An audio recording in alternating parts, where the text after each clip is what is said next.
Opa, que maravilha! Mais uma vez nós estamos aqui hoje com uma grande celebração de início de 2025, com meu grande e amigo inseparável, grande Rafa Rosa, Mais uma vez, voltando com força total, salvando com força total. E agora, 2025. agora é só sucesso, Rafa?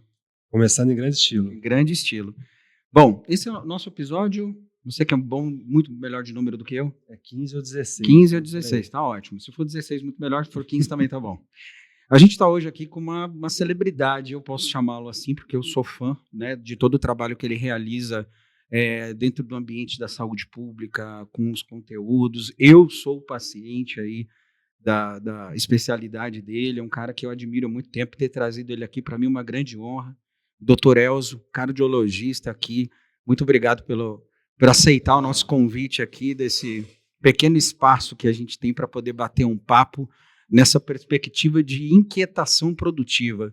Aqui a gente realmente se une para bater um papo inteligente e trazer informação para o público que assiste a gente aí, a gente aprender aqui também e compartilhar conhecimento. Obrigado, viu, doutor? Eu que agradeço o Rafa, o Rui. O Rui ficou aí fazendo convite, né, Rui? Tivemos aí uns contratempos de agenda, né? Mas aí que é bom. A expectativa ainda fica melhor ainda. Mas, agradeço o convite, é um prazer imenso estar aqui com vocês. E o que você falou, é um bate-papo, é uma conversa aí agradável. Vamos falar de assuntos do coração, né? Exatamente. Que coisa mais romântica que isso? Então. E agradecer também, fazer uma menção ao Gunter, que fez a indicação pra gente, né? Exatamente. Doutor Gunter. Eu acho que o Gunter está indicando pessoas para trazer um pouco de consciência para o Emerich, assim, para trazerem um pouco para o planeta Terra, entendeu? Então, tá as pessoas centradas. Então, mais uma vez aí, ó. Tá certo. O Gunter é um doutor Gunter. Eu chamo ele de Gunter, chamo de amigão, de um monte de coisa, mas é um grande ortopedista, né?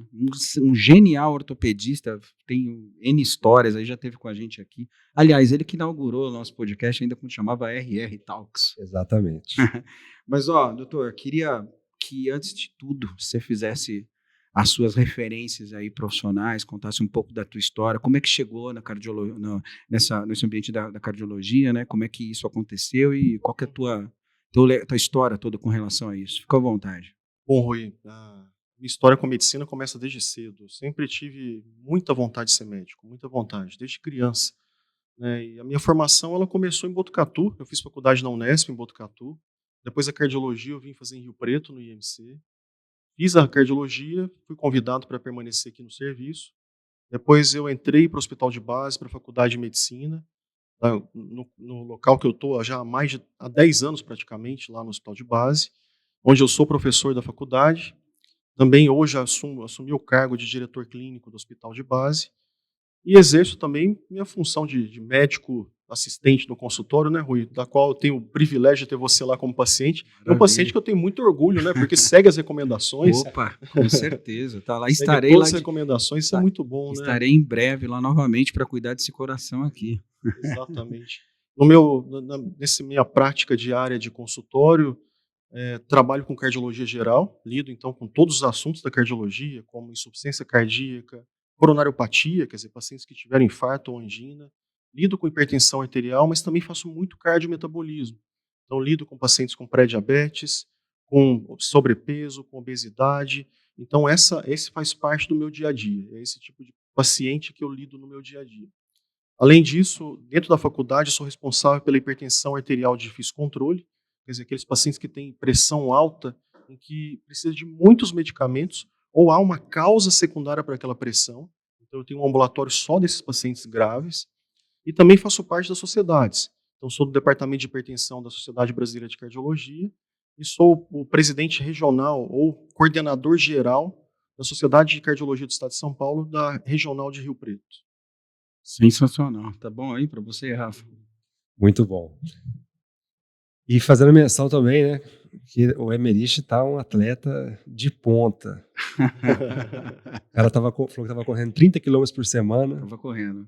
Então, agora eu parei porque eu vou virar crossfiteiro. Acho que o segredo foi esse cardiologista, eu vou passar lá também. Não, né? ele, o dia que eu fui lá, precisa muito melhorar meu cardio. Ele falou comigo numa elegância, numa suavidade a respeito da situação minha que não estava não tão boa, que eu fui embora, falei, meu, eu vou mudar de vida, é nesse minuto, não é da manhã. E foi exatamente o que eu fiz. Porque quando você está num estado de infelicidade corporal, infelicidade de saúde, uma série de coisas, a energia que precisa ser desenvolvida é muito mais sua do que de outra coisa. O médico ele vai te dar, né, ali algumas recomendações, um norte, eventualmente um medicamento para cooperar, mas a energia que precisa ser desenvolvida para quem, de repente, está ali com sobrepeso, obesidade, é muito mais a pessoa, não é isso, doutor? Não? A pessoa, na verdade, o tratamento médico, ele tem duas vias, né? Na verdade, são dois personagens, né, que têm que atuar juntos, o médico e o paciente. Tem que ter esse vínculo muito bem desenvolvido. O médico, ele faz aquele papel de orientar, de passar o melhor tratamento, de fazer o melhor diagnóstico, mas cabe ao paciente também seguir. Se não houver adesão, tanto ao tratamento medicamentoso como ao não medicamentoso, que é atividade física, ter uma dieta balanceada, não se chega a lugar nenhum, né, Rui? Sim. Tem até uma máxima, né? Na verdade, é uma frase de Hipócrates, né? Antes de tratar alguém, pergunte se ele quer ser curado. Nossa, sensacional. Né? Então, isso é muito importante. E você, sem brincadeira, você é uma pessoa que realmente aderiu mesmo. Você chegou ao consultório e você viu que não precisa brigar, né? Não tem que ter discussão. É uma conversa, né? Um diálogo mesmo. E as pessoas acabam entendendo a necessidade de realmente mudar a vida. Sim. A gente tem que começar, a gente tem sempre que pensar que tipo de futuro a gente quer. Sim. Que tipo de velhice, que tipo de longevidade que eu quero? Com saúde ou dependendo dos outros? Pois é. Você tocou num nome aí para mim, que esse nome eu ando pesquisando, procurando estudar isso. Inclusive o Rafa me indicou um livro sensacional.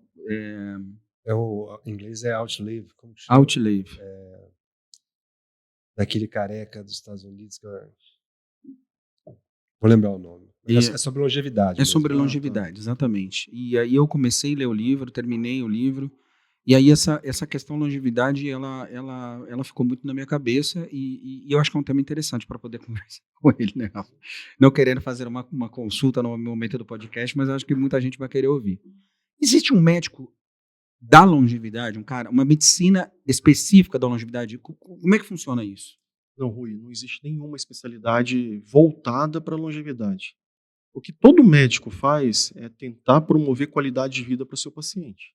Seja ele um endocrinologista, um cardiologista, um clínico geral, qualquer médico, a função dele é realmente promover uma melhor qualidade de vida para esse indivíduo.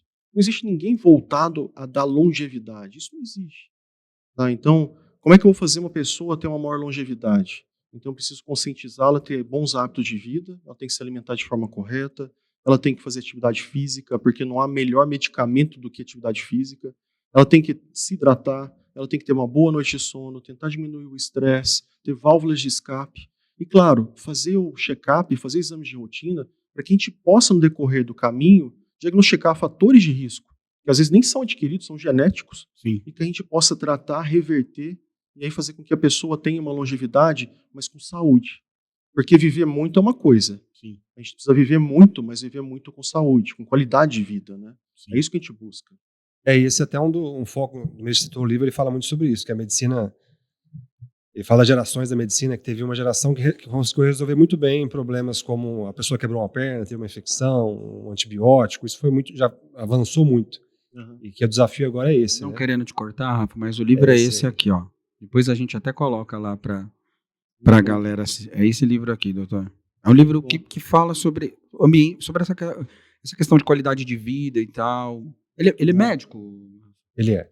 E ele fala dessa questão que agora o desafio são essas doenças crônicas, o diabetes. Metabólica. Esse que é o desafio agora, que ainda não se avançou tanto de uma forma tão assim como avançou na outra área, né?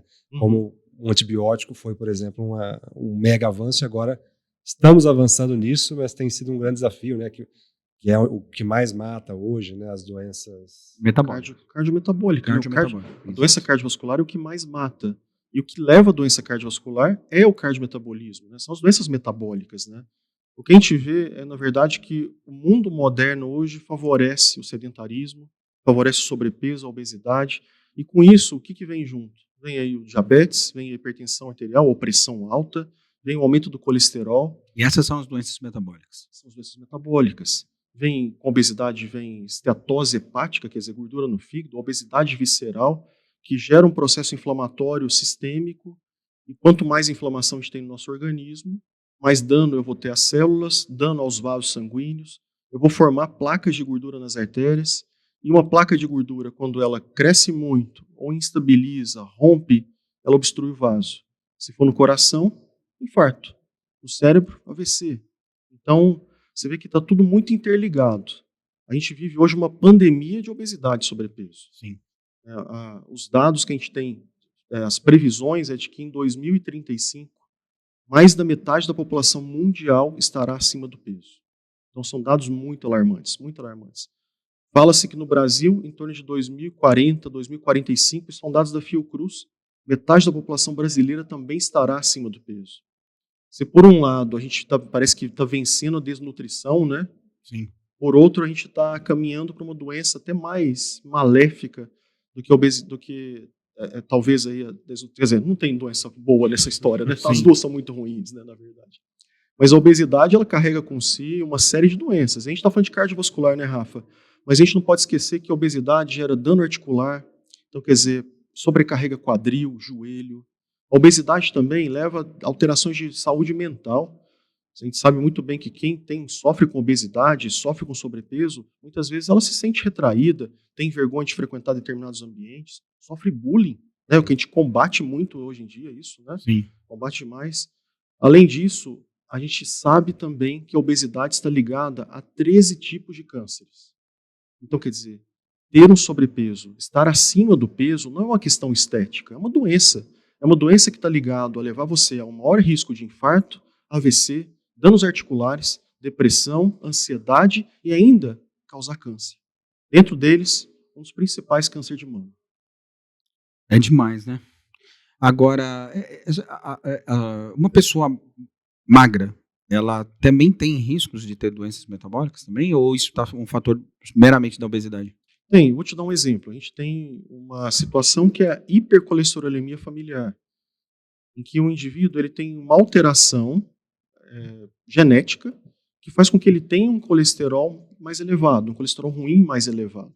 Ele pode muitas vezes ser um cara que se alimenta muito bem, faz atividade física, é magro, e mesmo assim ele tem um dos principais fatores de risco para gerar doença cardiovascular, que é o colesterol elevado. Então, mesmo que o indivíduo seja magro, ele pode ainda assim, por questões genéticas, acabar evoluindo para uma doença cardiovascular. Então, assim, uma segurança, de fato, ela só existe com o acompanhamento médico, né? O lance do check-up, essas coisas, assim, né? E outra coisa que em relação é bom te lembrar também do paciente magro que pode evoluir com doença cardiovascular ou metabólica, né? Basta que ele tenha algum hábito ruim, como cigarro. Né? E muitas vezes a gente escuta, né? O paciente fala assim, doutor, eu não vou parar de fumar, porque se eu paro, eu começo a comer demais, eu engordo. A gente não sabe qual que é o pior na história, né? Mas o que é? Ele está trocando a compulsão do cigarro pela compulsão alimentar. Então, quer dizer, ele precisa ser tratado. Tem que tratar essa compulsão dele. Mas o paciente que tem o hábito do tabagismo, e hoje a gente vive também esse boom de vape, né? Vape. Que é o cigarro eletrônico. A gente sabe o tanto que isso é danoso, né? Mas entrou numa moda. Hoje Sim. é uma moda mundial. Você vai em países aí, eu fui recentemente a Portugal e você vê lojas lá que parece loja da Apple para vender aparelho de vape. Nossa. É sedutor, né? Você vê o quanto isso é sedutor. E a quantidade de nicotina nesse cigarro eletrônico é gigantesca. A quantidade de substâncias tóxicas é gigantesca. Tanto é que a gente está vendo aí muitos casos aí de comprometimento pulmonar severo. Severo. Então, independente se a pessoa é magra ou tem aí um sobrepeso ou obesidade, se ela tiver hábitos de vida ruins, como algum tipo de vício, como tabaco, etilismo, ela também aí vai ter doenças cardiovasculares e metabólicas. Você consegue pensar sobre a questão da dimensão do problema que a pessoa pode ter com relação a essa questão da bebida socialmente também, ao longo da vida? Isso é um tema extremamente provocador, né? Essa é a bebida socialmente, né? Eu peguei uma certa aversão a quantidade muito alta de álcool. Peguei uma coisa horrorosa com isso. Posso tomar uma taça de vinho por dia? Então, essa é a pergunta mais comum no consultório, né? Pergunta de milhões essa. Essa é a pergunta mais comum no consultório. Posso tomar uma taça de vinho por dia, doutor? Então todo mundo pergunta, tem essa pergunta, né? Porque se criou realmente essa expectativa de que você tomar um vinho tinto, seco, uma tacinha por dia, vai fazer uma proteção cardiovascular em você. O que protege é a uva, né? Tanto é que hoje a gente não fala mais no vinho tinto, a gente fala no suco de uva. O suco de uva integral ele realmente tem essa proteção, porque não se há uma dose segura de álcool. Não se tem mais isso. Não existe Não isso. existe mais isso, uma dose segura. Qualquer dose de álcool ela pode ser deletéria. Vou te dar alguns dados um pouco mais objetivos. Então, um indivíduo, homem, que consuma mais do que 2 doses por dia de álcool, o que é uma dose? Uma dose é em torno de 14, 15 gramas de etanol. Onde está uma dose? Uma latinha de cerveja, 100 ml de vinho, uma dosezinha de aguardente. É difícil você tomar 200 ml de vinho? A garrafa tem 750. Quer dizer, 1/3 da garrafa é difícil? Não é Fácil, difícil. fácil. Fácil. Se eu tiver o hábito de tomar mais do que 200 ml de vinho por dia, isso representa um risco de eu me tornar um hipertenso. Nossa. Se a mulher consumir mais do que 100 ml, também um risco dela se tornar hipertensa. Além de que eu vou estar também gerando danos nos vasos sanguíneos, quer dizer, eu vou estar gerando uma inflamação nos vasos sanguíneos, favorecendo também a formação de placa de gordura. O álcool ele é extremamente tóxico ao miocárdio, então, quer dizer, eu posso gerar um quadro de insuficiência cardíaca por álcool, se for um consumo mais elevado do que isso, e por mais tempo ainda, mais do que 5 anos de consumo elevado, eu posso caminhar para um coração fraco. Nossa. Fraco, Rui, só por toxicidade pelo álcool. Além do mais, eu vou começar a ter um processo de esteatohepatite, quer dizer, eu começo a ter gordura e inflamação no fígado, que o caminho é cirrose. Então eu vou tendo uma série, além de câncer, né, o álcool está associado ao aumento de câncer. Né? Então eu vou ter uma série de efeitos que vão ser de médio a longo prazo, mas que vão gerando aí danos ao nosso organismo. Então, se me perguntam, doutor, posso tomar uma taça de vinho por dia? O ideal é não. Tá? O ideal é não. O ideal é que você não consuma álcool. Esse é o ideal. Tá? Mas eu estou falando do ideal, né, Rui? Sim. Eu não posso também ficar interferindo muito nos gostos, no estilo de vida das pessoas. Então, uma coisa que a gente nunca deve também fazer é bater muito em cima do paciente. Sim. Então, eu não gosto muito de ficar falando aquelas coisas muito autoritárias, do tipo, não consuma tal coisa, não coma tal coisa. Porque se eu começo a restringir demais, isso não dura. Sim. Tá? Se a pessoa tem o hábito, então, vamos supor, ela já tem o hábito de tomar lá a tacinha dela de vinho por dia. Tá? É um hábito que ela tem há anos. E se eu pegar e ser autoritário a ponto de falar assim, pare, eu oriento que ela pare. Oriento. Mas eu não posso ser autoritário. Porque se eu for autoritário e ela realmente tentar seguir a minha recomendação, não dura muito tempo. Sim. Não dura muito tempo. Logo ela volta. Assim como uma dieta, algo que ela gosta de comer, em que eu restringo dela. Logo ela volta a fazer. E aí, o que vai acontecer muitas vezes é que ela volta, ela se frustra porque ela não conseguiu ficar sem e ela abandona o tratamento. Tudo Ela que não volta mais em você. Pois é, tudo que é demonizado é muito sedutor, né? Fica demonizando demais. Isso acontece com a comida. Exato. Fica demonizando a comida, não sei o quê, porque não para, fica demonizando. Um dia a pessoa se sabota, ela come o dia inteiro igual uma maluca, né? Exato. Dieta restritiva, medidas autoritárias, nada disso funciona. Então, toda vez que eu vou orientar a dieta para o meu paciente, quando eles questionam assim, doutor, o que eu posso comer? O que é saudável comer? Então, claro, existe o que é mais saudável, existe o que não é saudável. Então, o que é um pouco mais saudável? Você vai se alimentar? Prefira fruta, legumes, verduras e carne. Carne branca, melhor, é uma proteína magra. Né? Melhor do que a carne vermelha que tem gordura saturada e aumenta colesterol. Né? Coma castanhas. Leite é muito bom. Tá? Demonizaram o leite é muito bom. Para quem que não pode quem não pode tomar leite? Quem tem alergia à proteína do leite. Isso não pode mesmo, não tem jeito. Mas quem tem intolerância à lactose, a gente tem até medicamentos, tem a lactase, a pessoa pode tomar antes de tomar o leite ou derivados do leite, ou comprar o leite sem lactose, né? Sim. E o leite é uma fonte de cálcio barata. Tá? Então, a gente não deve demonizar, porque é uma forma muito fácil de fazer com que a população consuma a quantidade de cálcio necessária, porque ela não atinge aí seus 50, 60 anos com uma osteopenia, caminhando para uma osteoporose. Então, leite, laticínios no geral. Então, é meio que aquela dieta mediterrânea, né, que a gente tanto fala, que é muito boa. Então, esse é o ideal. Mas eu tenho que muito me basear pelo que a pessoa gosta de comer no seu dia a dia, de acordo com a realidade dela, se ela tem tempo para comer, as questões financeiras, se ela tem condições de comprar o alimento que é um pouco mais caro ou não. Então, eu sempre falo para ela, eu sempre tento entender o que ela come, e sempre fala para ela, determinados alimentos que não são tão nutritivos e que você gosta, consuma em menor quantidade. Sim, Tente evitar consumir. Não consuma todo dia, pelo menos uma vez na semana só. sim, Né? Então tentar ir tirando aos poucos aquilo que é mais danoso, sim. pelo menos na quantidade. Né? Ultimamente, você passou dos 40, né? Uma preocupação diária é sobre deficiência da massa magra, de tentar reverter o processo da ordem natural das coisas faz, né? Você vai diminuindo a massa magra e precisa fazer musculação para poder tentar reverter isso. E eu li vários estudos aí sobre a questão do álcool ser o grande inimigo, né? Eu não sei se eu vou falar o nome correto, se eu não falar, você, por favor, me corrija, que é o desenvolvimento da síntese proteica, né? O álcool meio que ele inibe isso, né? Inibe, com certeza inibe tanto o crescimento muscular, quanto também ele atrapalha a regeneração muscular. Então, pessoas que treinam e consomem bebida alcoólica, isso atrapalha a regenerar a musculatura. Isso é muito ruim. Isso interfere com o desempenho também. Ela cai desempenho na atividade física. Então, o álcool não é bom. Não é bom, né? Não é bom. Não é bom. Pois é, Rafa.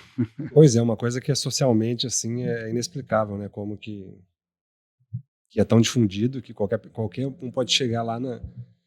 Tá tremendo a mesa, deve ser uma coisa aqui de baixo. Pode comprar uma vodka lá A qualquer momento. no mercado. Se não faz sentido. É que tá aí, sempre tem sido assim ao longo dos anos, a gente para pra pensar, sabe?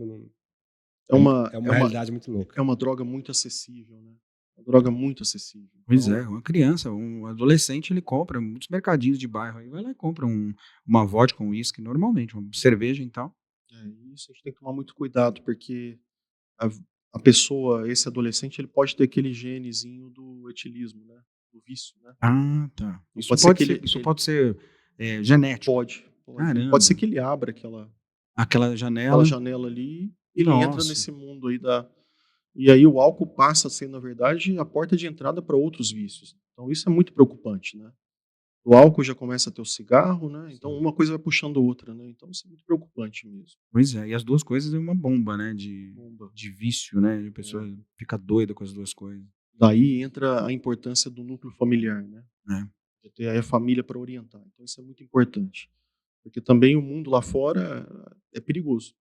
O mundo lá fora tem suas tentações, tem suas provocações, e a gente tem que estar preparado para isso. Então, quando a gente vai criar filho, a gente cria filho para o mundo, né? Então, Exato. o núcleo familiar conta muito para orientar. A não ingerir bebida de forma tão cedo, né? Não começar tão cedo.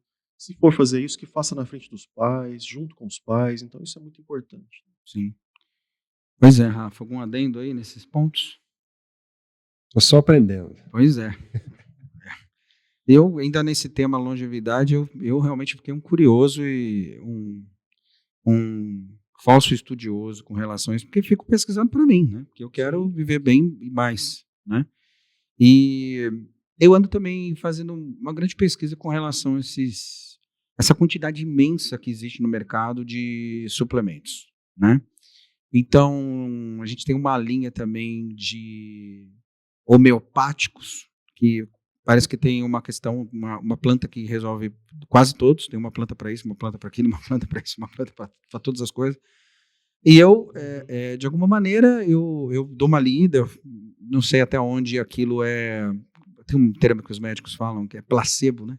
Efeito placebo. É efeito placebo, exato.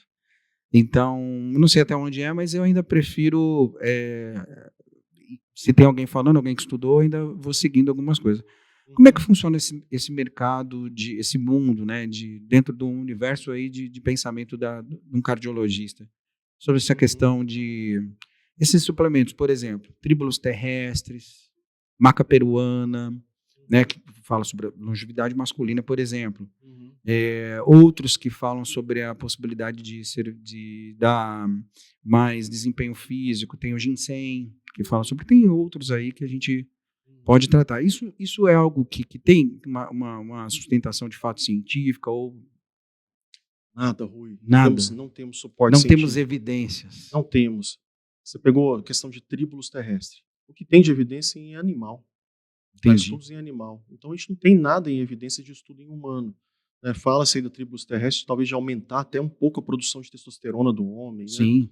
Né? né? Maca peruana teria essa mesma função também, até a Sim, questão de tratar disfunção erétil e tudo sim, mais. Mas não há nenhuma evidência. Tá? O que acontece muitas vezes é que há um efeito placebo nisso tudo, né? Isso funciona muito bem mesmo. Mas você tocou num assunto que é muito importante, que é essa questão de suplementação. sim, Suplementos polivitamínicos, então tudo isso aí, fitoterápicos, né? sim, Então, a população ela tem uma tendência muito maior a fazer o uso dessas substâncias do que muitas vezes tomar um medicamento correto para determinada patologia. Por exemplo, ela tem uma tendência muito maior de tomar um polivitamínico do que ir lá e fazer uso de um antihipertensivo que vai reduzir o risco dela de ter realmente um infarto, um AVC ou até morte. Ela prefere. Porque na cabeça da população, aquele polivitamínico, aquilo é natural. O sim. fitoterápico é natural, tá? Só que o que a gente chama atenção? O que eu acho que é importante a gente fazer um alerta? Primeiro, se está na cápsula, não é natural. Não existe árvore de cápsula. Se está encapsulado, se está num frasco, já não é mais natural. Aquilo passou por um processo industrial. Aquilo é um processo químico industrial. Então as pessoas têm que tomar um pouco de cuidado com isso. Outro ponto é, a gente não sabe o que tem muitas vezes nesses produtos. A gente vira e mexe, a gente vê na imprensa, como houve agora recentemente em relação à creatina, né? Sim, Uma série de marcas de creatina que não tinham creatina. Vendia como creatina, não era creatina. Isso porque não era, né? O duro é quando você encontra substâncias danosas lá dentro, como foi o caso agora que apreenderam anabolizantes, né? Esteroides anabolizantes, uma quadrilha aí que vendia esteroides anabolizantes, e que no esteroides anabolizantes você encontrava até substância repelente de inseto. nossa, Então, quer dizer, olha o que você tem injetado no seu corpo, né? Mas voltando à questão dos suplementos, então a gente não sabe o que tem dentro, muitas vezes. Então tem que tomar um pouco de cuidado e ver se aquilo tem registro na Anvisa, onde você está adquirindo esse produto. Porque é muito comum, Rafa, chegar no consultório, o paciente, e ele fala para mim, eu questiono, o senhor toma algum medicamento? Não, doutor, só vitaminas. Mas o que você toma de vitamina? Ah, esse frasquinho aqui, tira. Um frasco lá, Organizações Tabajara, eu não sei onde ele comprou aquilo, nem sei o que tem lá dentro, muitas vezes nem tem a fórmula, então isso é muito perigoso. Tá? E aí entra essa outra questão de que o que é bom para um pode não ser bom para outro, cada organismo reage de um jeito. Então tomar cuidado com que vizinho, tia, primo, amigo orienta, tipo, ó, eu estou tomando esse chá de 50 ervas aqui para emagrecer e está funcionando. Por que você não toma? Porque isso pode ser bom para essa pessoa, mas pode ser muito ruim para outra. sim. Então, o que a gente tem visto muito, por causa desse boom de uso de suplementos, de fitoterápicos, a gente está pegando muito caso de hepatite medicamentosa. Quer dizer, o fígado está inflamando por medicamento ruim. Olha para você ver que ponto a gente está chegando, né? Então tem que tomar muito cuidado. E muitas vezes, ou na maioria das vezes, o suplemento é muito bom para quem vende e É. pouco para quem toma. Posso dar só mais um exemplo? Opa, Ômega 3. isso é Tá? É bom, ômega 3 é interessantíssimo. bom? Interessantíssimo. O que mais se Tá? ouve aí? O que Tá, mais tá. vende? Então, ômega 3, até pouco tempo, ômega 3 vamos primeiro explicar. É uma gordura boa, poliinsaturada, é a gordura que vem do peixe e é uma ótima gordura para eu substituir talvez a gordura da saturada da carne vermelha. Então, comer um peixe é muito melhor, né? Só que nossos peixes aqui não são tão ricos em ômega 3, né? Então, o ômega 3 é bom? É. Mas aí, suplementar, tomar o comprimidão de ômega 3 vai fazer bem para mim? Então, a gente tem aí, antes o paciente chegava para mim no consultório e falava assim, doutor, eu tomo ômega 3, é bom? Pode tomar. A gente não tem evidências tão robustas, mas a gente sabe que talvez para reduzir aí triglicérides, talvez ele seja bom. Então, pode tomar. Mas saiu um estudo recente que mostrou que a suplementação com ômega 3 aumentou em 10% um tipo de arritmia cardíaca, que chama fibrilação atrial. E é a principal arritmia associada a derrame, AVC. Nossa. Então, quer dizer, ômega 3 aumenta em 10% a chance da pessoa ter uma arritmia que pode causar nela um AVC. Então, é inocente suplementar ômega 3? É natural, poxa, um óleo de peixe. Não é inocente. Olha para você ver o perigo da suplementação. Sim. Outra questão também, essa hiper ou superindicação de vitamina D, né? É, A gente tem visto. eu sou essa pessoa. Vitamina D é bom? Claro que é bom. É muito bom vitamina D. Tá? Entre tomar o comprimido de vitamina D e tomar o sol, qual que é melhor? Tomar o comprimido de vitamina D. Tá? Porque o sol está associado a câncer de pele. Tá? Há quem defenda, tome 10 minutinhos de sol, um pouquinho, deixa um pouquinho, uma parte do corpo exposto, como o braço, antebraço, mas há risco de câncer. Então, se eu tiver uma deficiência de vitamina D, que eu tome aí o comprimido, que eu faça uso aí da fórmula, né? Mas o problema é que eu tenho que respeitar um certo limite, porque a vitamina D acima de 100, ela é tóxica. Ela aumenta muito calcinose, ela aumenta muito formação de cálculo e ela gera aí problemas renais. Então, em excesso a vitamina D pode me causar uma insuficiência renal. Então tem que tomar muito cuidado com isso. A gente já pegou casos semelhantes no hospital de base. E a gente viu muito isso na época do Covid, né? As pessoas começaram a suplementar demais vitamina D, com aquela esperança de que com vitamina D muito alta eu estaria aí aumentando a minha imunidade. E não é isso. Entendi. É, assim, né, a gente ouve tanta coisa aí, né. A questão do ômega 3, por exemplo, eu já vi vídeos de famosos, falando de ômega 3 como ferramenta para longevidade. Ah, ó, 3 coisas aqui para você ficar e o mercado de encapsulado no Brasil é um dos 10 maiores do mundo. Tem pessoas que vivem e são muito bem de vidas vendendo, encapsulados. Mas você tem um produto em que você simplesmente coloca que ou ele aumenta a massa muscular, ou ele faz emagrecer, isso aí vende qualquer. É, é verdade. Coloque no É, rótulo, aumenta a massa muscular e faz perder peso, todo mundo compra. É. Então é um mercado muito atraente, né? Sedutor demais. tava falando dos chás, eu acho que se tem uma coisa que pega o pessoal, principalmente a mulherada, é o chá para emagrecer, né? Às vezes deve aparecer cada caso absurdo, porque a pessoa para de comer e as dietas loucas da moda, e isso aí gera um problema sério também, e é incrível como que entra ano, sai ano, e as pessoas ainda estão atrás do chá milagroso ou da dieta milagrosa que a blogueira está fazendo, é uma loucura. Então. Isso é um outro problema, né? Existe um profissional que estudou para montar dieta, nutricionista. Né? Então vá a um nutricionista. Ele é um profissional adequado para isso. Ele sabe o que um indivíduo precisa em relação a calorias, qual que seria um prato balanceado, como seria a quantidade, as porções de proteína, carboidrato, gordura. Então ele é um profissional que é estudado para fazer isso.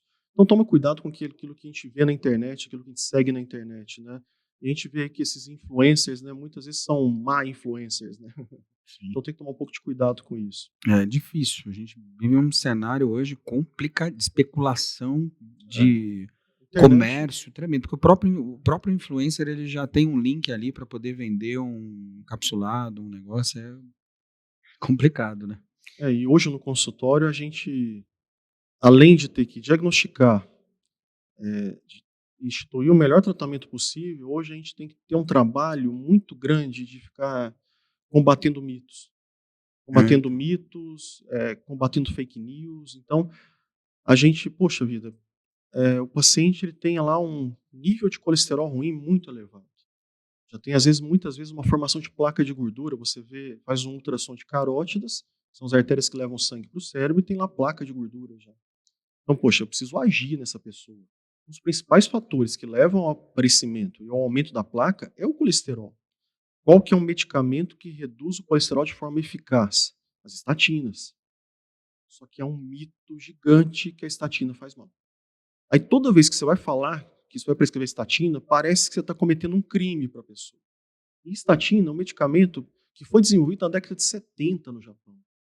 Desde a década de 70 ela é extremamente estudada, extremamente estudada. E a gente tem diversos estudos, mas um estudo que eu acho muito interessante, que é até uma meta-análise com N robusto de pacientes, que mostra que pacientes que estavam em uso de estatina, em que houve uma redução de 40 miligramas por decilitro desse colesterol ruim, reduziu em 22% o risco de morte. nossa, É muito robusto, é sim. extremamente benéfico. Então, poxa, eu estou prescrevendo algo que vai realmente proteger a pessoa de ter AVC, infarto e morte. E parece que a gente está cometendo um crime. Porque muitas vezes ela vai na internet e ela escuta aquilo que ela quer ouvir. Então, estatina, gente, estatina é ruim. Estatina causa câncer. Estatina gera demência. Estatina diminui a produção de hormônios, porque o nosso corpo precisa de colesterol. Precisa de colesterol? Precisa. Colesterol é importante. Colesterol é importante para a produção de hormônio, nutrição cerebral, composição das células. Só que esse colesterol que a gente usa para a produção hormonal, ele está lá nas gônadas, ele não está circulando. nutrição cerebral, ele é próprio para nutrição cerebral. Então, quando a gente fala desse tipo de colesterol, a gente não está falando daquele circulante. Então, quanto menor o nível do colesterol ruim na circulação, melhor. Eu não estou interferindo com produção hormonal, com cognição, com nada disso. Então, a gente tem que buscar cada vez mais isso.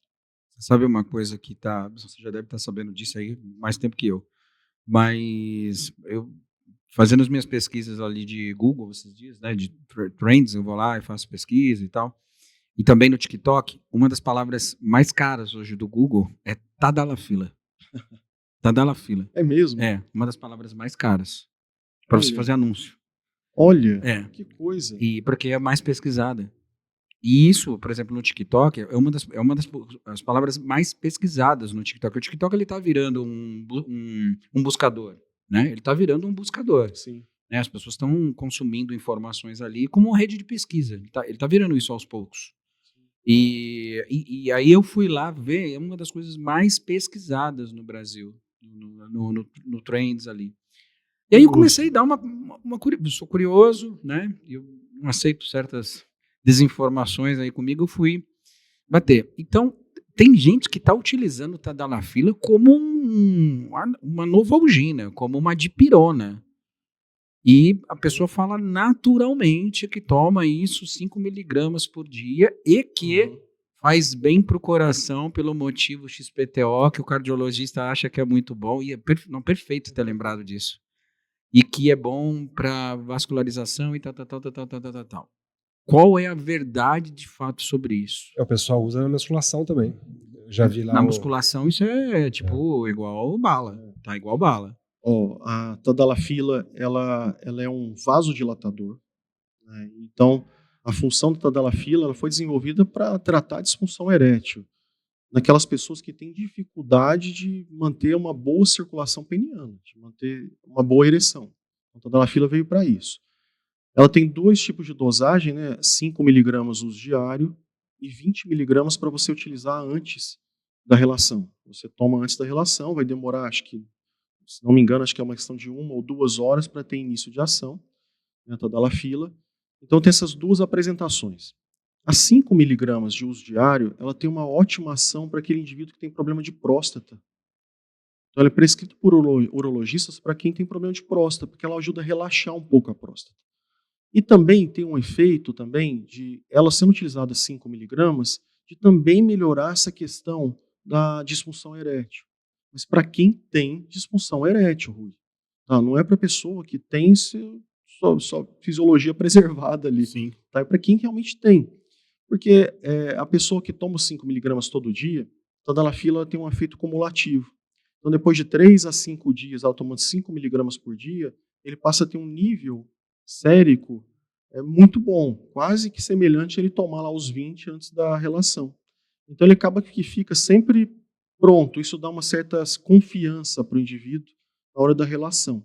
Então, mas de novo, para quem precisa, para quem tem realmente disfunção erétil. Por que não é bom para quem não tem disfunção erétil? Porque isso pode criar uma dependência psicológica. E a pessoa, antes de tomar Tadalafila, tinha uma vida normal. Depois que ela começou a tomar Tadalafila, poxa, melhora. É claro que melhora. Você melhora a vasculatura, você melhora a ereção. Só que ela pode ficar dependente, porque ela pode associar que ela só começa a ter ereção tomando Tadalafila. Então isso é muito ruim para o indivíduo. A questão para a prática de esporte, ou para musculação, para academia, não tem nenhuma evidência. Nenhuma evidência. É um vasodilatador? É. Qual que seria o racional? Talvez vasodilatar a musculatura, de auxiliar aí chegada de nutrientes, aminoácido, para fazer o crescimento muscular? Não tem evidência disso. O que a gente vê muitas vezes é a arginina, né? A L-arginina as pessoas utilizam, né? Eu escutei até falar que as pessoas associam Tadalafila com L-arginina, né? Para potencializar ainda, né? Mas não tem grandes evidências para isso. Sim. Né? E outra coisa, não façam automedicação, não façam por conta própria. Se você quer usar a Tadalafila por determinados fins, converse com o seu médico. Se for para a questão de disfunção erétil, converse com um urologista, vá a um urologista, tire a dúvida com ele, porque às vezes não é o seu caso. Às vezes você está tendo disfunção erétil porque você talvez tenha uma comorbidade que está gerando isso, diabetes. Tá? Às vezes ele está com disfunção erétil e a disfunção erétil foi o primeiro sinal de que ele está com diabetes. Começou a comprometer a circulação dele, ou até uma hipertensão arterial, uma pressão alta, ou tabaco. Então, quer dizer, tudo isso pode levar à disfunção. Então, ele tem que conversar e ver se realmente o problema dele é a disfunção e se há uma causa, às vezes, para essa disfunção. Então, converse com o seu médico, isso é muito importante. Não, eu vejo na internet aí, você vê pela foto do perfil, molecada, 25 anos, usando isso daí como de pirona, tô com dor de cabeça. É uma pena, porque uma vai, pena. vai gerar uma dependência psicológica.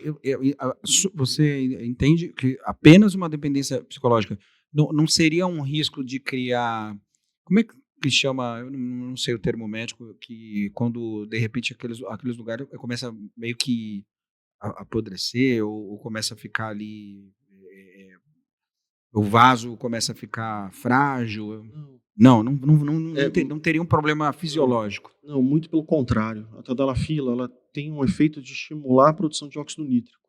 Não vai ter um que é uma infarto também substância com isso. muito benéfica ao vaso sanguíneo. Ah, não. sim.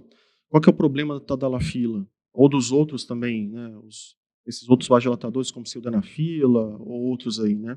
Qual que seria o problema? Os efeitos colaterais, porque como ela é um vasodilatador, muitas vezes aumenta a frequência cardíaca para compensar aquela vasodilatação.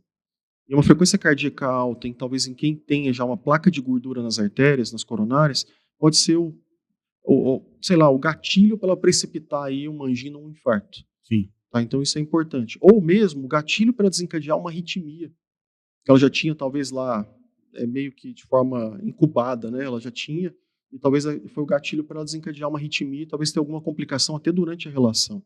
Né? Ou às vezes até ele fica tão mais empolgado que ele faz um esforço físico acima do que ele deveria fazer para aquele momento. Né? Então tudo isso aí coloca o indivíduo em risco. Entendi. O autorrespeito, né, é uma das, acho que, sei lá, né? Conhecer seus limites te mantém vivo por mais tempo, né?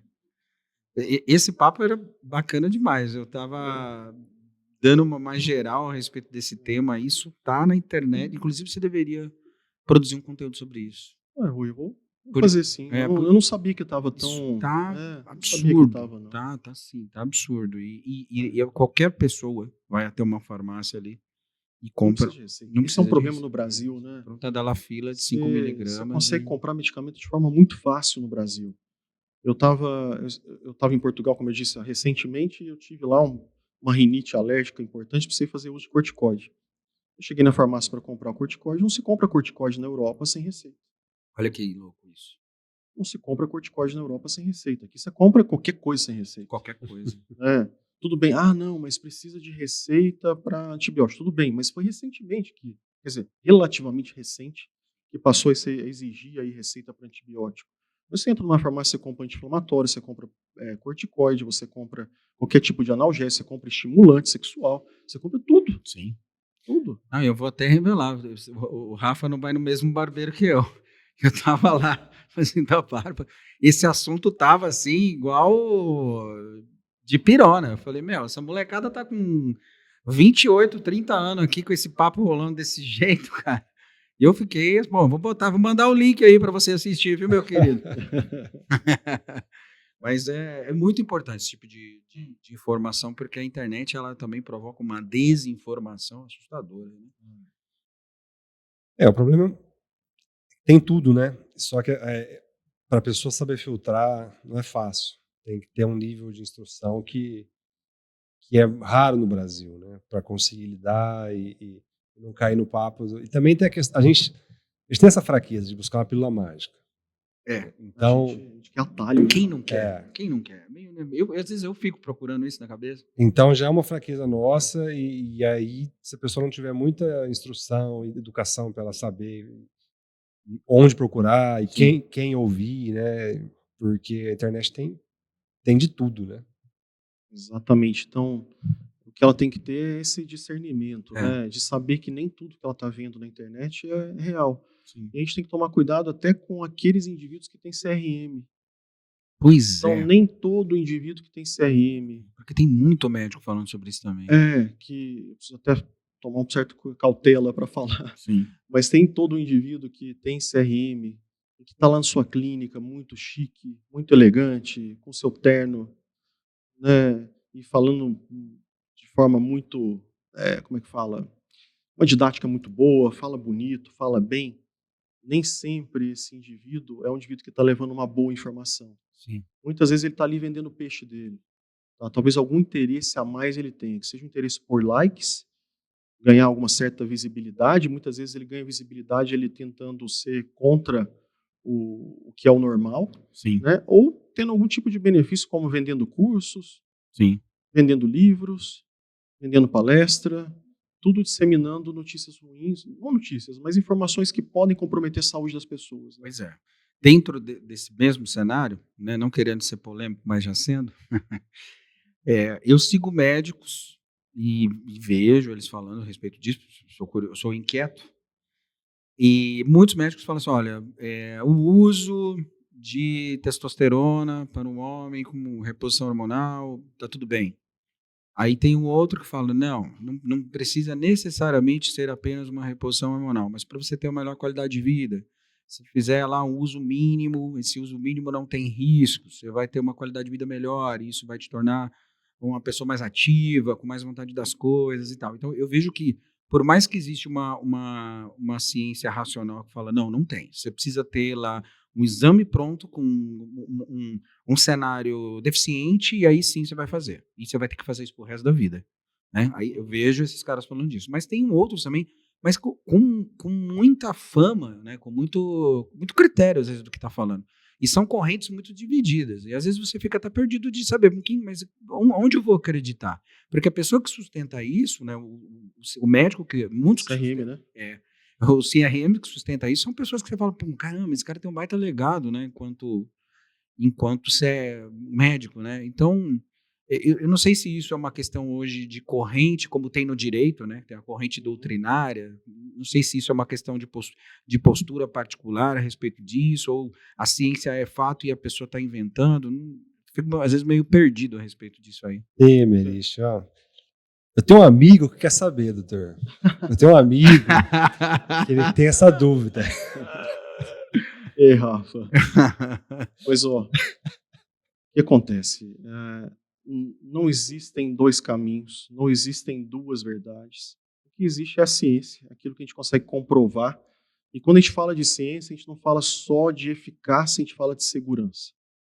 Né? Então, você falou assim, fazer o uso do esteroide anabolizante, poxa, muitos defendem que faz bem, você ganha energia, você fica mais disposto, você tem, poxa, ganho de massa muscular, você fica bem com o seu físico, com o seu corpo. Inegável, inegável. Mas às custas de quê?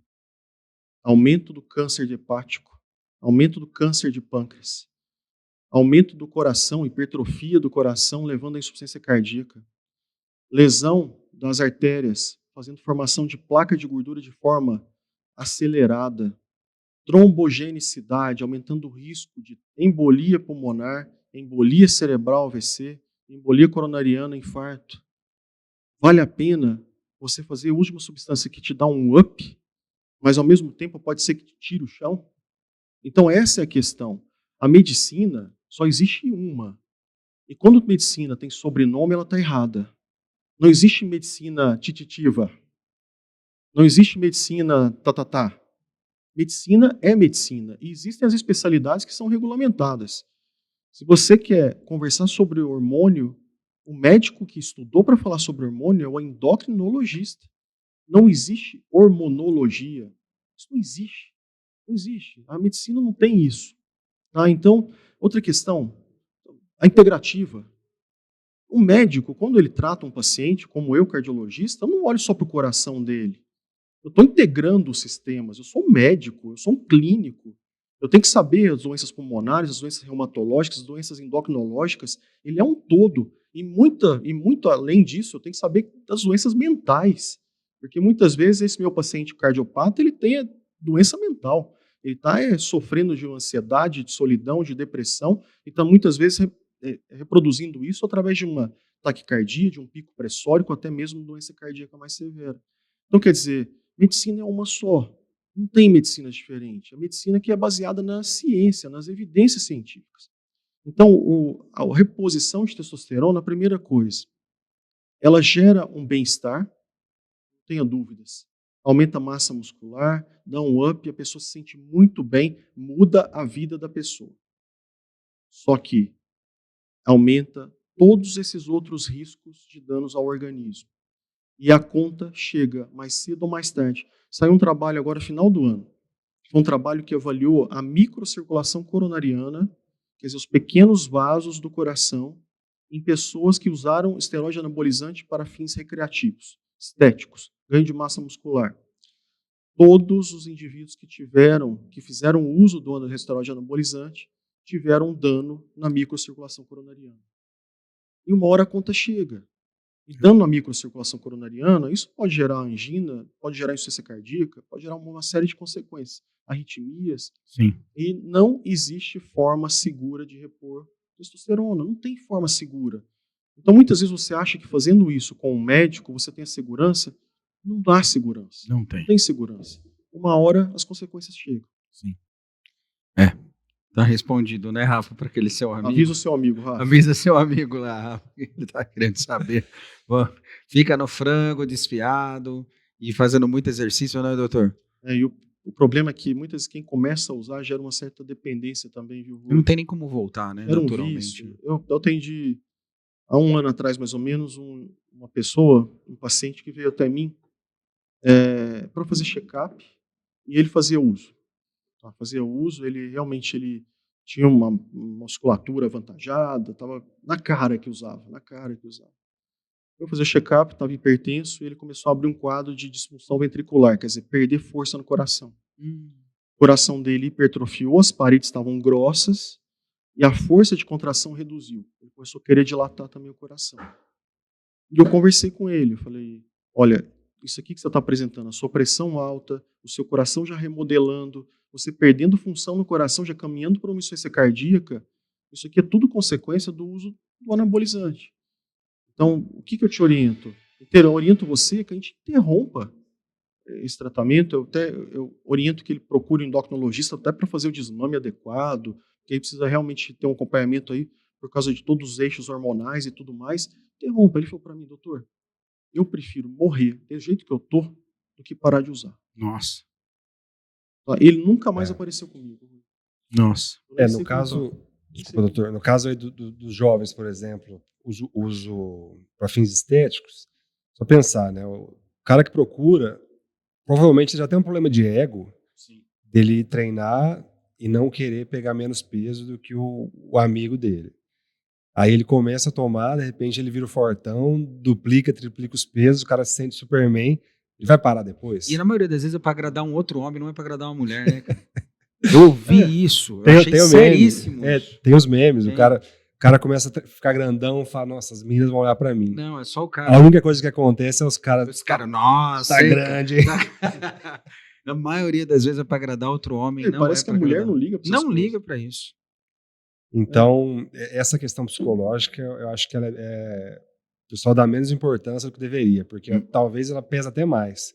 Porque uma vez que o cara acostumou com a disposição, com a força, se sentiu Superman, e ele parar, ainda mais ele passar às vezes pelo período que ele vai ser difícil para regularizar as coisas depois, é muito difícil. Mas a gente está falando dessa questão também de saúde mental, né? Esteroide anabolizante afeta a saúde mental também. Tudo bem, dá um bem-estar, Sim. a pessoa se sente super ativa, mas ela, em doses suprafisiológicas, ela pode causar irritabilidade, ansiedade, depressão, então altera muito a saúde mental. Pois é. A pessoa fica mais agressiva, né? Sim. Ela fica preparada para bater ou correr, né? Nossa. Sempre preparada para isso. Isso precisa estar na internet, porque isso está de uma forma aí muito louca. Eu, graças a Deus, eu vou numa médica de esporte, vamos, né, Rafa? E ela, desde o começo, né, eu tenho 45 anos, então essa questão é inevitável, esse papo. Não tem como, né? Não tem como deixar de bater esse papo. E ela, até para fazer esse acompanhamento da quantidade de treino que eu faço, ela sempre meteu o pé nisso. Falei, não, isso não é para você, você não tem que nem estar perto disso, nem me faça mais essa pergunta. Mas é isso. E uma coisa também que é muito comum é você dosar testosterona em pacientes com obesidade. O tecido adiposo, a Já ouvi obesidade, ela diminui testosterona, ela diminui fertilidade, ela diminui hormônios, isso é mais do que natural. Então, se você quiser fazer com que o hormônio dessa pessoa aumente, que a testosterona dessa pessoa aumente, faça com que ela perca peso. É isso que tem que ser feito. Pois é. A outra questão é testosterona em mulheres. Testosterona em mulher é para ser baixa, se fosse alto, alguma coisa estava errado. Sim. Quando que a gente dosa a testosterona na mulher? Quando a gente acha que está alto, que está errado. Tirando isso, não tem necessidade de ficar dosando testosterona em mulher. Aí não tem que ficar repondo testosterona. Perfeito. É isso. Algum ponto, Rafa? Mais alguma pergunta lá do seu amigo? Eu ia falar uma coisa que era ligado a isso, mas fugiu. Vou lembrar aqui, já falo. Ah, legal. Bom, você vai lembrando aí, mas antes de a gente estar caminhando para o final, eu queria fazer. Acho que até no dia que eu fui contigo lá, até te perguntei algumas coisas com relação a isso. E isso para mim é um tema bem interessante dentro do que eu trabalho, né? E eu queria saber como isso funciona hoje na medicina. Na minha profissão hoje, particularmente no meu escritório, eu utilizo muito inteligência artificial para tudo, para tudo. Os colaboradores utilizam, as pessoas utilizam, a administrativa utiliza, tudo é inteligência artificial. Não para poder fazer o trabalho de alguém, mas para poder otimizar a inteligência de alguém. Como que a medicina, em especial, né, a cardiologia como um todo, tem tratado o avanço da inteligência artificial que a gente tem aí hoje para tudo, né? Como é que você vem administrando nesse novo tipo de ferramenta? Eu acho que ainda falta um pouco mais, talvez, de conhecimento da inteligência artificial para a gente incorporar um pouco mais dentro da cardiologia. Acho que ainda a gente está aprendendo a lidar com isso. Sim. A medicina, ela ainda está aprendendo a lidar. Existem outras áreas da medicina que já estão um pouco mais avançadas, né? Diagnóstico por imagem, que você tem lá a inteligência artificial laudando uma mamografia, né? Então a gente tem várias coisas nesse sentido. Não que esteja em prática, tá? Mas que está em estudo, né? Sim. Está em estudo, mas eu vejo com muito bons olhos. Na área acadêmica, é fundamental hoje, né? Pois é. Você consegue levantar bibliografia, você consegue resumir artigos, você consegue fazer um monte de coisa e ganhar muito tempo com isso. Mas ainda na prática, eu acho que ainda está chegando. Pois Tá é. chegando. Eu faço, vou confidenciar contigo, faço um exame, aí eu pego o PDF, eu mando para a inteligência artificial e começo a conversar. Falo, mas aqui, isso o que é normal? Mas eu tenho tantos anos de idade, mas está certo, não tá? O que eu deveria? O que eu devo perguntar lá para o médico? Eu faço isso.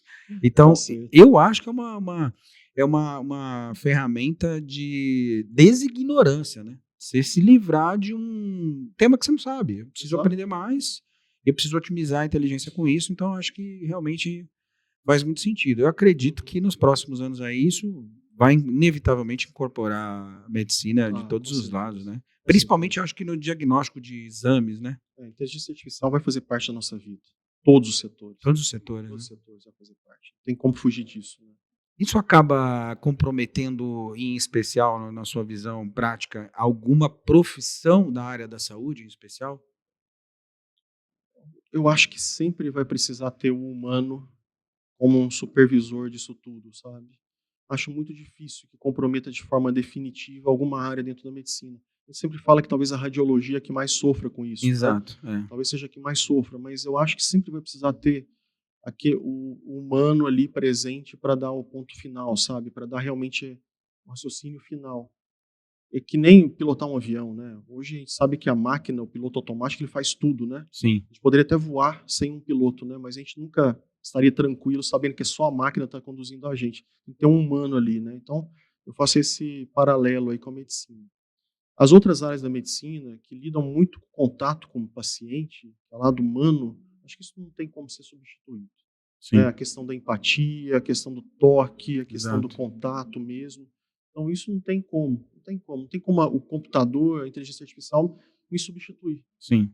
Talvez ela faça um diagnóstico mais preciso do que eu naquele momento. Responda mais perguntas, né? Só que, se por outro lado, quando eu vou analisar o porquê os pacientes me procuram, quantos realmente têm doenças, quantos realmente têm alguma patologia, é um N muito pequeno do universo de pacientes que me procuram. A maioria muitas vezes me procura porque ela quer conversar, ela quer desabafar, ela quer alguém que a escute, e muitas vezes escutar também uma palavra amiga. Então, quer dizer, é muito mais uma relação humana do que uma relação científica, Sim. racional, em que uma inteligência artificial vai conseguir suprir. Atender. Eu também vejo desse lado. Também penso como uma ferramenta de otimização de que um ser humano é capaz de fazer. Você tem inteligência X, com a IA você pode ter 2x, mas você vai precisar fazer a entrega desse 2x. Sozinho, acho que vai ficar, para a IA, isso é quase Quem impossível. não incorporar inteligência artificial ficará para trás. Sim, isso eu acredito. Também Fato. acho. Porque você vai estar num degrau muito acima quem trabalha com inteligência artificial de quem não Pois é. trabalha.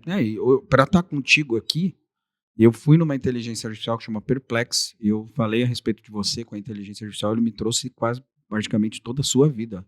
Poxa, Tudo que você tinha feito. poxa. É impressionante isso. Que coisa, né? Pois é. Rafa, suas considerações? É o finais? mestre da IA, o cara da CIA no Brasil, sabe tudo com as ferramentas de IA dele. Eu vou buscar, né, meu querido? E aí, Rafa, suas considerações finais com o nosso grande doutor? Eu agradecer, mais um papo muito bom, sempre bom bater papo com gente inteligente, Pois é. abrir a cabeça. Surreal, né? Isso aqui deveria ganhar por ter vindo aqui. Ah, Né? Então, e vou marcar uma consulta lá também. Faz tempo que eu será não vou muito bem-vindo, no Raul. cardiologista. Muito bem-vindo. Isso é importante lembrar que a partir dos 20 anos, pelo menos a cada 5 anos, tem que ir ao cardiologista. E a partir dos 40 anos, anualmente. Tá? Mas mais ou menos, deve fazer uns 5 que eu fui. Então, tem que ir ao cardiologista porque a gente vai identificar problemas que podem ser resolvidos no início, nós vamos identificar fatores de risco que podem ser tratados e revertidos, como uma pressão alta, um diabetes. Então é muito importante isso. bem observado, doutor. Não tinha, isso aí me lembrou uma coisa que ele fala bastante naquele livro, que eu achei muito interessante. Ele fala que um erro de visão que existe ainda nesse tratamento de doenças metabólicas e do tipo, é que muitas vezes a pessoa já dá sinais, faz 10 anos que ela está dando sinais daquilo. É igual que eles falam, ele cita o caso da pré-diabetes. Ele fala assim que, a pessoa que tem pré-diabetes, ela já tem que atacar o negócio e tratar. Sim. Mas não, a gente vê, é só pré-diabetes. A gente fala isso, não é diabetes ainda, é pré-diabetes. Então, é o que você falou aí agora, sobre a gente ter esse cuidado preventivo, né? Porque no livro ele fala bastante, ele fala que uma das coisas que ele mais fica de cara é isso. Como que as pessoas vão deixando, vão empurrando, porque ainda não é, tá no limite ali, e a pessoa vai deixando, aí quando explode, muitas vezes é tarde, ou tem que ser muito radical no tratamento, né? E o problema é que também muitas dessas doenças, o diabetes, a pressão alta, o colesterol, são assintomáticas. A hipertensão arterial, a pressão alta, a Organização Mundial da Saúde a chama de a assassina silenciosa, né? Não dá sinal, mais de 90% de quem tem hipertensão arterial não sente nada. Então daí a importância de você estar sempre fazendo a sua revisão, fazendo seus exames de rotina. Dos 30 aos 50 anos é a hora que aparece a hipertensão. Ela pode aparecer e você nem sentir. Então tem que estar sempre se conhecendo, sempre indo atrás, sempre fazendo exames. Isso é muito importante. Não significa que eu vou estar caçando doença, como as pessoas falam, né? Sim. Não é isso. É evitar. E nunca esquecer de ter bons hábitos de vida, porque melhor do que tratar a doença é evitar a doença, né? Perfeito. É isso que a gente tem que fazer. Quem se alimenta muito bem, quem não fuma, quem não bebe, quem faz atividade física, a chance de ter uma neoplasia, de um câncer, uma doença cardiovascular é infinitamente menor do que aquele indivíduo que tem esse estilo de vida todo desregrado. Então a gente tem que se cuidar. Maravilha. Fechando com chave de ouro. Fechamos com chave de ouro.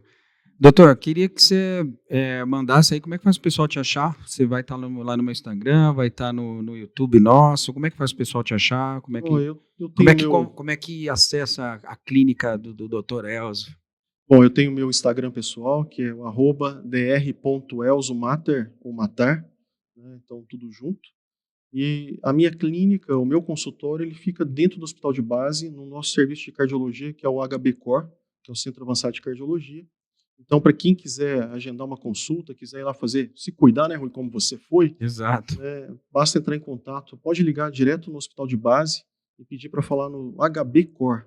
Perfeito. Tá? Que vai ter acesso a mim. A um grande cientista do coração. Muito obrigado.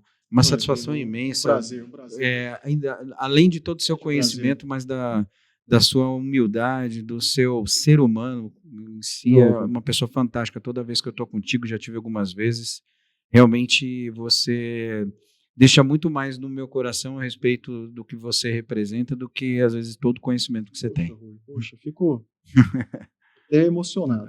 Muito obrigado. Mas Rafão, obrigado. Valeu. Até a próxima. Até a próxima. Quem sabe um dia estaremos aqui para poder tratar de outro assunto com o doutor, né? vai ser um prazer. Mais uma vez eu agradeço o convite, Rafa, Rui. Foi um grande prazer estar aqui com vocês. Foi uma conversa que fluiu, né? Exato. Não houve Nem um seguiu, tema, nem não seguiu o houve um roteiro. tema, né? Uma coisa foi puxando outra. Exato. E eu acredito que as pessoas vão ter muitas boas informações daqui. Eu acredito que a gente vai fazer o bem. Né? Exato. Vamos levar realmente boa informação a todos. Cuidem-se, façam atividade física, se alimentem de forma correta e não deixem de fazer check-up. Isso é muito importante. Essa é a mensagem que eu deixo para todo mundo. É um grande prazer estar aqui com vocês. Perfeito. Obrigado, doutor. Valeu. Valeu, pessoal.